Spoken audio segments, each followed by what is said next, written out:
Hello students, welcome to Byju's IAS. Welcome to a session on economy this week, where we'll be taking some of the very important articles that have appeared in various business related newspapers and we'll be analyzing these particular articles.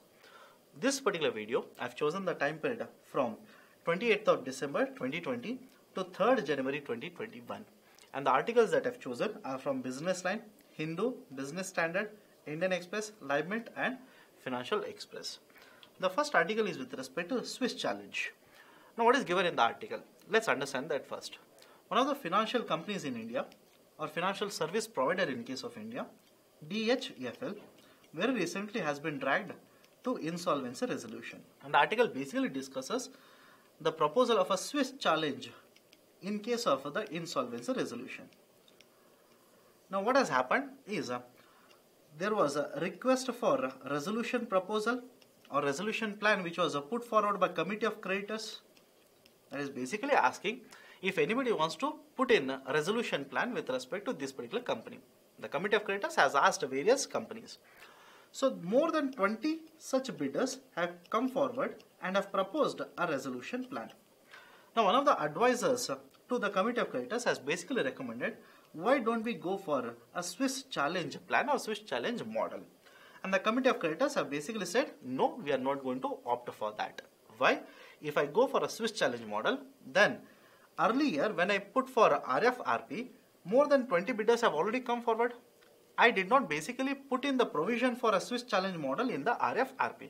So even if I go for a Swiss challenge model now, these particular bidders can simply go to a court and file a case against this particular proposal. It will lead to complications over a period of time. So we do not want to go for a Swiss challenge model. So this is the essence of the article given here. So should you remember all this particular story? No, that is not required. What you should know is the idea of a Swiss challenge model here.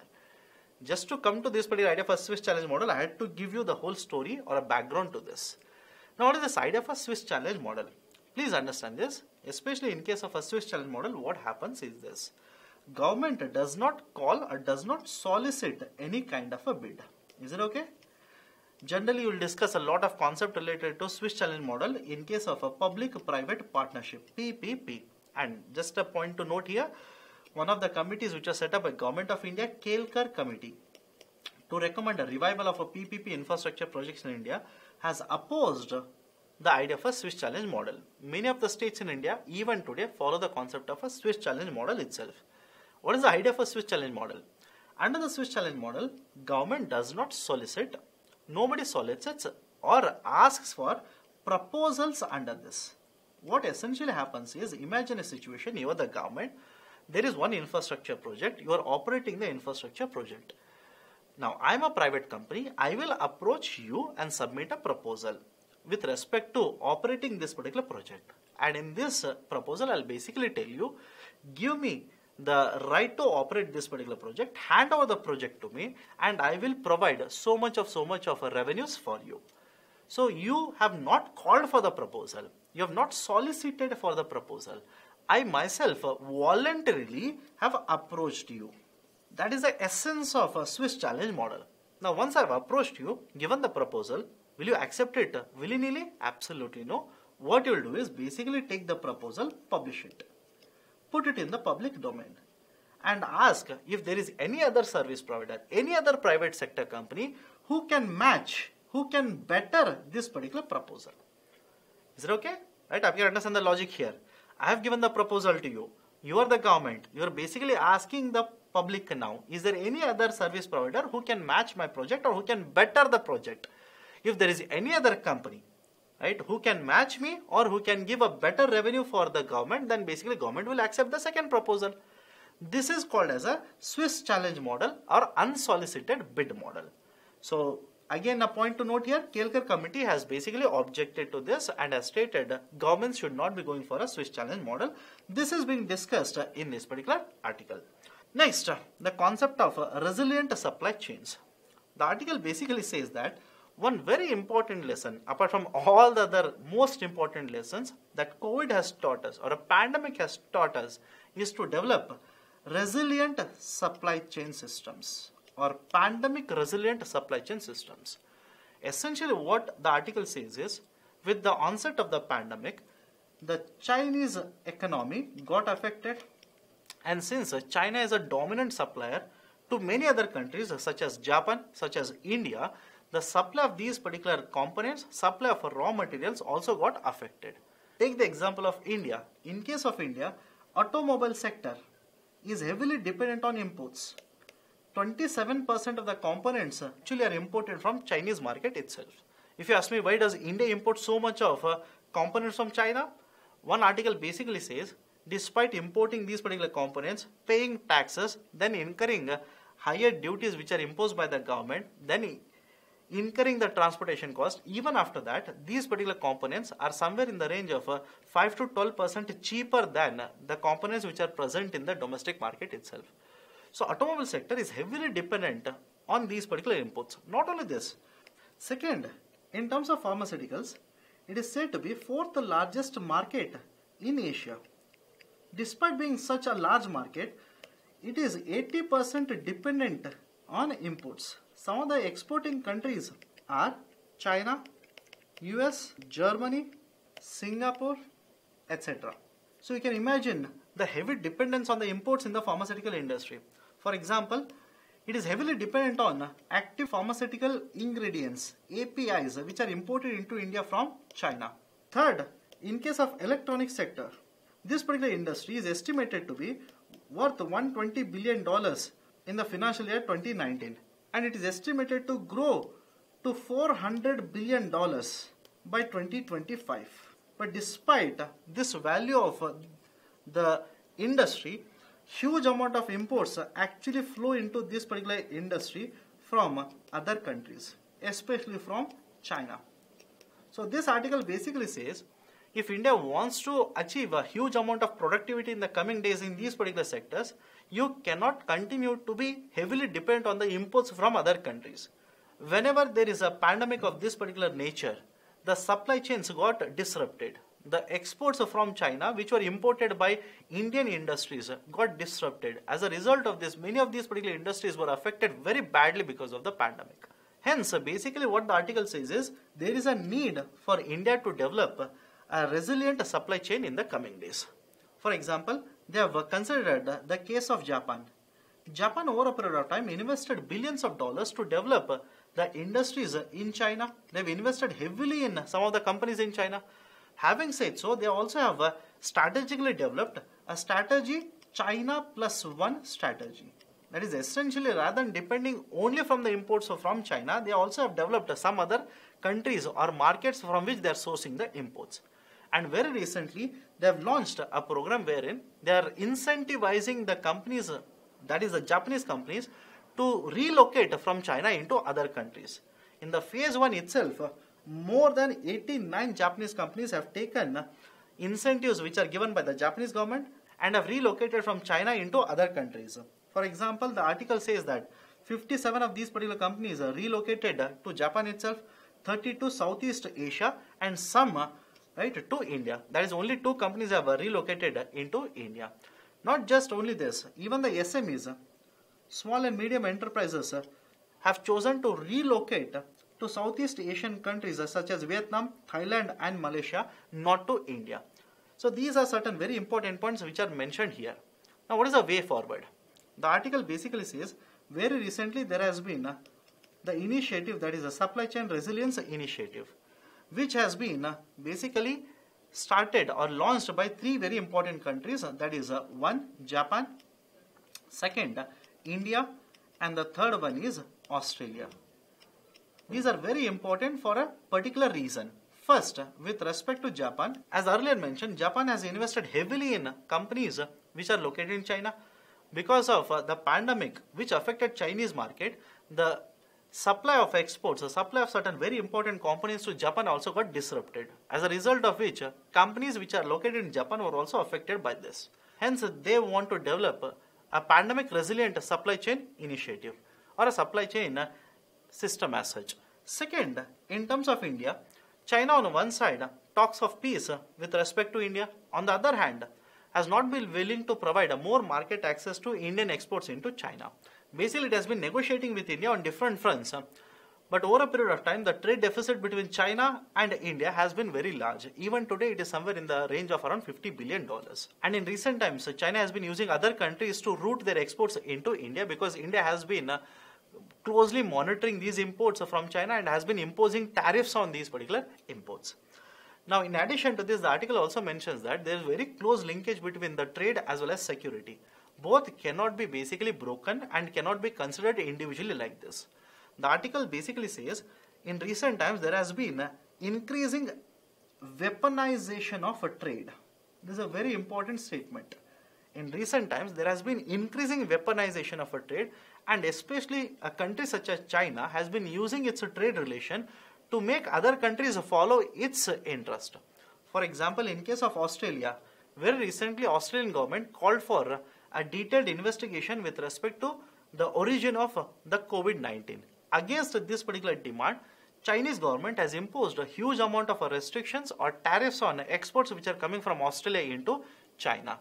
So China is using its trade policy to arm twist other countries. That is being discussed in this particular article, and the article essentially says, since India is heavily dependent on the imports which are coming from China, it is time for India to develop alternative supply chains over a period of time. So these are certain very important points discussed in the article. Based on this, I have given a descriptive question. An important lesson that the pandemic has taught is for the world to build a resilient supply chain systems which can withstand the disruptions and also ensure reliability for the global economy. Elaborate in 250 words. Next article is with respect to rising cost of raw materials. Here are certain very important points to discuss in the article. First and foremost, article says that in the year 2021, cost of certain items or goods which are sold in the market are set to increase. For example, in case of cars or commercial vehicles, the price are expected to increase between 1% to 4%. In case of two-wheelers, there could be a very marginal rise in the market prices, as these particular two-wheelers as a product is very much price sensitive. Third, the prices of certain consumer durables such as washing machines, refrigerators, televisions are set to increase in the coming days. And fourth, in terms of real estate, although there is no clarity as of now, but in the first half of the 2021, the prices are expected to increase. Now, why? What is the reason why the prices are expected to increase here? First and foremost, the cost of raw materials has increased. Not only this, in case of automobile sectors, which consume 70% of their raw materials in the form of metals. That is basically out of all the raw materials that they consume, 70% is nothing but metals itself. The cost of metals have risen. The cost of operations also have increased. What is the reason? Capacity utilization is lesser now. There is a higher safety protocols that they have to maintain because of the COVID. As a result of this, cost of operations have increased. The freight transportation cost also has increased. For example, the article cites the international maritime, that is basically freight transportation through the sea routes as such. The number of containers are lesser. The demand for containers is very, very high compared to the supply. As a result of this, cost of taking or acquiring these particular container service has increased. There is increased demand for the supply of these in the international markets. As a result of this also, the cost has escalated. In essence, anything related to freight transportation through the sea routes as such, the cost has escalated. The importer has to pay more now. So citing these three, the article basically says that overall the cost of inputs have escalated, have increased. As a result of this, the market prices are expected to increase. Done. Now, what is the impact of this? If the cost of inputs and market prices increase, what is the impact? The impact is this. First and foremost, if the metal prices do not come down, it will have a huge impact on infrastructure development. Just please understand, in case of infrastructure, one of the very important raw material itself is metals. If the cost of the metals do not come down, obviously purchasing of metals for development of infrastructure is going to come down. So obviously infrastructure development is going to be affected. Not only this, if this is affected, employment generation will also get affected. And there are various industries or sectors which keep on supplying raw materials for infrastructure development such as cement industry. So even this particular industry will get affected because of this. So this is the first very important impact. Second very important impact is this. The households might curtail their discretionary spending. Understand this. One of the ways of having economic recovery in case of Indian economy is to ensure that households spend more. Again and again I keep on emphasizing on this particular point for a simple reason. Out of GDP, the consumption from the households is very, very important. More than 50 to 60% of the GDP comes from the household expenditure itself. So in this particular situation, you need households to spend more, which will lead to higher demand in the market, which will lead to higher production, employment revival or increased employment, higher salaries, higher expenditure. The cycle will continue, as a result of which we will be able to have an economic recovery, increased GDP growth rate. In such a situation, if the prices of these goods increase in the market, then the discretionary spending of the households will be curtailed. If the discretionary spending is curtailed or they spend lesser in the market, then essentially production will come down, employment will come down. It essentially will have a negative impact on the economic revival in India. Next very important impact, it will also have a negative impact on micro, small and medium enterprises, as these particular companies are said to be working on wafer thin margins. In essence, these are working on very, very small amount of earnings. And if there is any slight increase in the cost of inputs like this and there is no sufficient demand in the market, MSMEs do not have any other option but to increase the prices. But they increase the prices, then there is no demand in the market, they will be negatively affected. So essentially, it will have a negative impact on the MSMEs also. So these are the three very important issues that will be affected because of the increased cost of the items or commodities in the market. So what is the way forward? The article basically says that the experts are asking Government of India to curtail, to put a ban on exports of a steel from India, to promote easy import of a steel into India, to regulate the prices of some of the commodities in the market so that these are easily available or these are available at economic cost in the market. So these are some of the recommendations given in the article with respect to rising cost of raw materials. The next article is with respect to DISCOM revenues. Now first and foremost understand this, the distribution companies or DISCOMs are facing a huge amount of financial pressure. This particular financial pressure monetized, basically converted into rupee terms, says that in 2018 and 2019, these particular DISCOMs cumulatively suffered a loss of 85,000 crore rupees. These particular losses are on the account of subsidy disbursements, mounting dues from government departments, inadequate tariff hikes, higher purchase costs, lower tariff collections, etc. In essence, the DISCOMs are incurring huge amount of losses. In order to address this, one very important source of revenue which is being discussed in the article is essentially the idea of DISCOMs supplying information to the customers and the appliance manufacturers and charging for this kind of a service. That is essentially, have a look at this model here. The article says, here is a DISCOM, it is supplying electricity to a household. The household is using certain appliances such as a washing machine, refrigerator, TV, etc. Again, these are some of them. So this particular DISCOM will be collecting data from the household as to which appliance is consuming high electricity or huge amount of electricity, that is basically inefficient usage of the electricity units, and will be supplying this particular information to appliances manufacturer, who will get this information and start marketing better products to this particular household. And not only this DISCOM will also send personalized message to this particular household with regards to the appliances that they are using, which are consuming very high amount of electricity.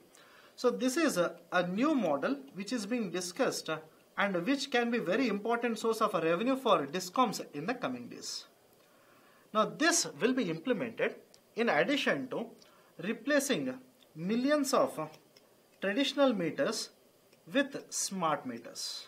And in this particular regard, the article mentions that the Ministry of Power, that is essentially the entity involved is Energy Efficiency Services Limited, EESL, has entered into a joint venture with National Infrastructure Investment Fund, NIIF, and they've set up a new entity that is IntelliSmart. And this particular entity is already involved in a pilot project in Delhi. So these are certain very important points to discuss in this particular article. Based on this, I've given a question here. Consider the following statements. IntelliSmart is a joint venture between Ministry of Power and NIIF. Yes, that is correct. It will enable implementation of a smart meters through EPC model. Now please understand, even though I have not read this, please make a note of this. Yes, IntelliSmart is involved in implementation of a smart meter projects, yes, but not through EPC model, rather it is a BOOT model, BOOT model. What is the basic idea of a EPC and a BOOT model? Please understand, under the concept of PPP, such models are discussed, that is public-private partnership. In case of EPC, it is called as engineering, procurement and construction. Whereas in case of a BOOT model, the expansion basically reads building, operating, owning and then transferring. In this particular model, essentially the private developer or a private company will build the infrastructure, will operate it, will own it for a certain period of time, and then it will transfer it to government. But during that particular period of time, as per concessionaire agreement or arrangement between the private company as well as the government, the revenue will be shared with the government. This is the BOOT model which is being used in case of the smart meter project, and not EPC model, under which the government will be financing for the project and will own the project. The private developer will only build or develop this particular infrastructure. So second statement is wrong. It will enable implementation of a smart meters through EPC model, not EPC, it is BOOT model. So right option will be option A, only one is true. Next article is with respect to micro irrigation. First and foremost, let's understand certain basic points here. Irrigation is an artificial supply of water. The plants require water for growth. The water can be supplied through traditional methods as well as the micro irrigation methods. The best example for a traditional method is a flood irrigation, which is one of the most inefficient methodology of irrigation and very widely used methodology of irrigation in case of India. And very efficient method of irrigation is the idea of a micro irrigation. In case of micro irrigation, in India, we are basically promoting different types. I'll focus on two types here. One is drip irrigation and the other one is sprinkler irrigation. This article discusses one of the components of a scheme which was implemented by Government of India to promote micro irrigation. The scheme that I am actually referring to is Pradhan Mantri Krishi Sinchai Yojana, PMKSY. Under PMKSY, there are different components. This has components such as Accelerated Irrigation Benefits Program, Har Khet Ko Pani, Per Drop More Crop, Watershed Management, etc.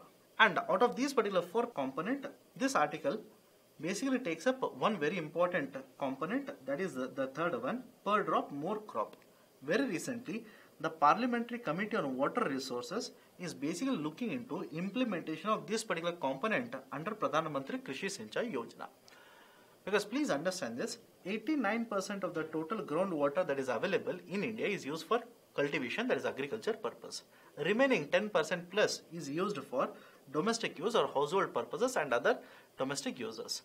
Now the article basically says that 89% of the water or groundwater, since it is used for cultivation purposes, what is the impact of cultivation or agriculture on depleting groundwater level in India, especially in states such as Rajasthan, Madhya Pradesh, Punjab, etc. And not only this, if there is a groundwater depletion that is happening, what is the impact of this on cropping patterns in India? In addition to this, the article also mentions that there is a need to evaluate the implementation of Pradhan Mantri Krishi Sinchai Yojana for a simple reason. Various states have complained that the equipments that are being supplied to the states under this particular scheme have certain operational issues. So all these are certain points which are discussed in this particular article, and finally the article mentions that the committee will look into all of this and may submit certain recommendations in the next year. So these are certain points discussed in the article. The next article is with respect to Government of India eyeing to sell certain assets. First and foremost, Government of India owns public sector enterprises. In these particular PSAs, one way to generate revenues is to partly sell the ownership of these particular PSAs or monetize certain assets which are owned by these particular PSAs, or third, basically sell these particular PSCs and generate revenues. In this particular financial year, Government of India has budgeted the total expenditure of around $415 billion. And basically the article says that for this to achieve, Government of India relied to generate revenue of around $40 billion through asset sales. This is the first point. Second, the actual spending in this particular financial year, which is ending on 31st March 2021, could be lower than the original target of 30.4 trillion rupees. But it will definitely be higher than 20.8 trillion rupees which was spent in the last financial year. Now Government of India says to revive the economy, they want to, one, increase the expenditure, and second, invest in development of infrastructure. Just please understand, whenever there is a discussion on investment on infrastructure, that generally means there is a multiplier effect that Government of India is trying to achieve. What is the meaning of a multiplier effect associated with infrastructure development? Imagine you are developing infrastructure. First and foremost, demand for the raw materials is going to increase. When the demand for raw materials is going to increase, the companies which are supplying, let's say, cement, steel, etc., the supply or the revenue of these particular companies is going to increase. And not only this, the employment generation is also going to happen, etc. So because of this, essentially whenever the government discusses the idea of infrastructure development, they are basically trying to ensure multiplier effect in the economy. Fourth very important point, if Government of India wants to achieve the revival of the economy, no doubt it has to increase the expenditure. But for Government of India to increase the expenditure as well as the expenditure on infrastructure, first and foremost, it needs to have higher revenues. But in the present situation, the revenues of Government of India have taken a hit. For example, GST revenues. Only for a couple of months, the GST revenue collection have been very, very high in the present financial year. For majority period of this particular financial year, the GST revenue collection have been very, very less. Not only this, the direct tax collections also have been affected because of the pandemic. So on one side, the revenues, which account for majority of the total receipts collected by the Government of India, have taken a plunge or have come down. On the other hand, the expenditure has increased and Government of India wants to increase it much further in the coming days. Then there has to be additional source of revenue that the Government of India will tap into. Now comes the importance of asset sales for the Government of India. So citing this, Government of India has stated that they want to increase the sale of the assets in the coming year so that they will have sufficient source of revenue to spend on infrastructure development. So these are certain very important points discussed in this particular article. The next article is with respect to GST collections which are at all-time high for the month of December.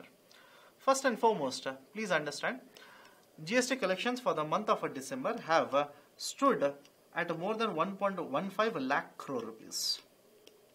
This is very important for a couple of reasons. First, GST has been implemented from July 2017 in India, and this is the first time that GST revenue collections have been so high.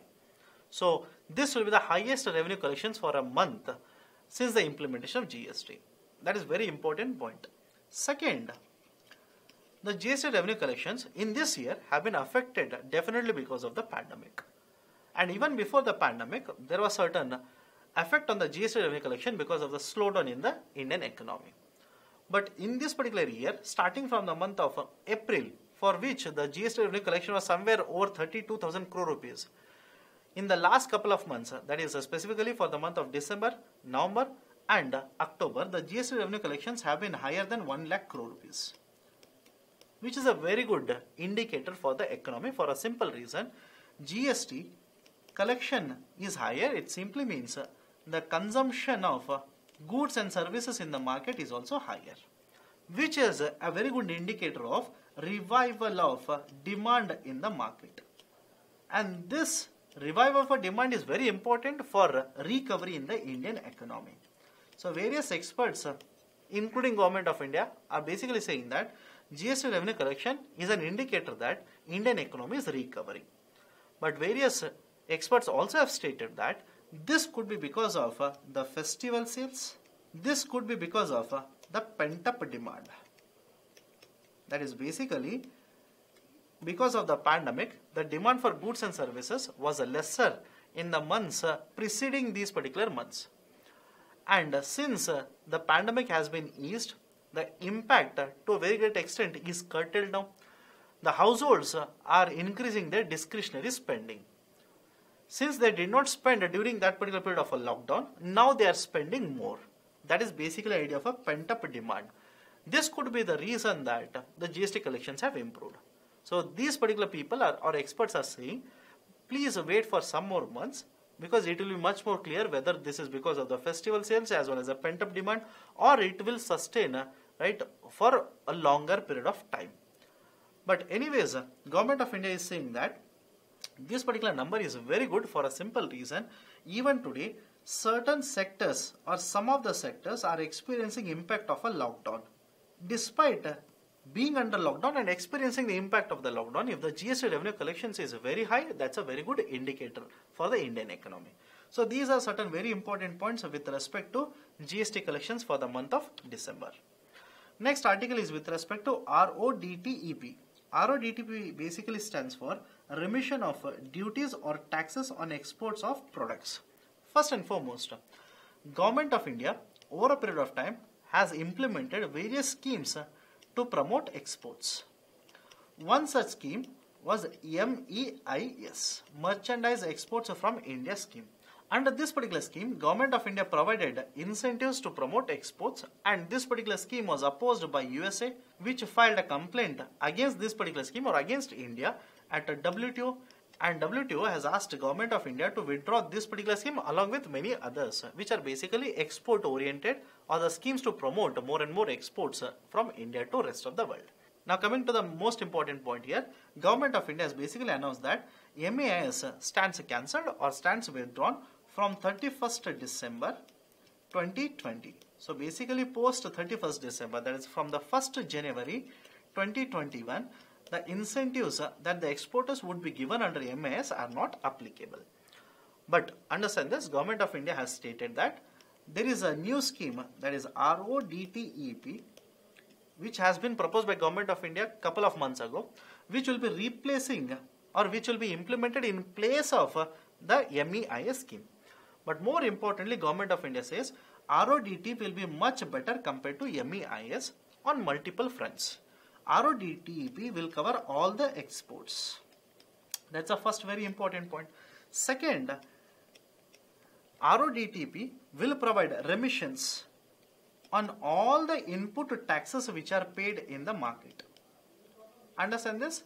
Under MEIS, certain taxes which were paid on the inputs were not remitted back, were not given back. For example, there are certain embedded taxes in the system, such as taxes, that is a VAT on fuels, which is not paid back, such as the tax on electricity that is consumed, it is not paid back. Essentially what happens is, since these particular kinds of taxes are not paid back, these are transferred in the system, which are added as a part of a market cost or market prices. This will put Indian exporters at a disadvantage. So under RODTEP, Government of India right now is saying that it will be providing remissions for all these particular input taxes. That is the precise reason experts are saying RODTEP will be much better, much efficient compared to MEIS. Third very important point, though the RODTEP will cover all the exports starting from 1st January 2021, the rates are yet to be notified. Remember this particular point. For this, Government of India has set up a committee headed by Mr. G.K. Pillai. It's a 3-member committee. This particular committee is yet to submit the recommendation with respect to rates to government. Once the rates are given as a recommendation, Government of India said it will be implementing these particular rates. And these will be effective from the 1st January 2021 itself. Next very important point, under RODTEP, how the taxes will be remitted. Basically, Government of India stated that this will be provided in the ledger book of the exporters along with the customs duty. And whenever the importers will import the commodities, they are supposed to pay basic customs duty or customs duties to the government. They can use these particular credits to pay the duties to the government. Now, in addition to this, Government of India has also stated that these particular credits or tax credits are transferable. These can be transferred to other importers also. These are certain very important points with respect to RODTEP scheme, which is implemented by the Government of India very recently from 1st January 2021. So based on this, I have given a question here. Which of the following statements are true regarding RODTEP? RODTEP will be implemented along with MEIS and SAS scheme to promote exports. This statement is wrong. The refund would be placed in the ledger account with the customs and used to pay basic customs duty on imported goods. Correct.